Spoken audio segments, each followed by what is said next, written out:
নমস্কার বন্ধুরা, আমি লাউ চিংড়ি বানাবো। চিংড়ি মাছটা নুন হলুদ দিয়ে মেখে রেখেছি আর কড়াই তেল গরম হচ্ছে, এটা ভাজতে দেব।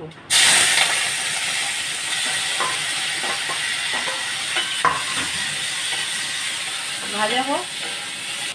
এই চিংড়ি মাছটা ভাজা হয়ে গেছে, তুলে নিলাম। এবার কড়াই তেল দেব।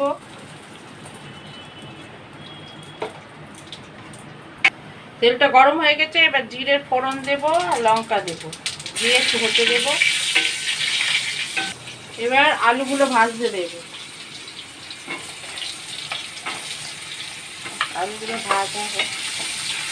আলুগুলো ভাজা হয়েছে, এবার লাউগুলো দিয়ে দেবো সব, দিয়ে একটু নুন দেবো, দিয়ে ভাজবো।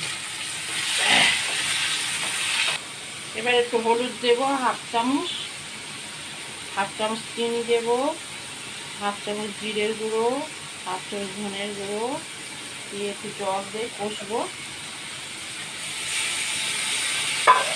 চাপা দিয়ে একটু কষবো, চাপা দিয়ে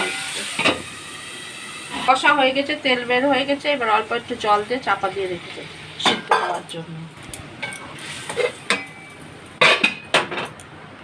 এবার চিংড়ি মাছগুলো দিয়ে আবার ফোটাবো,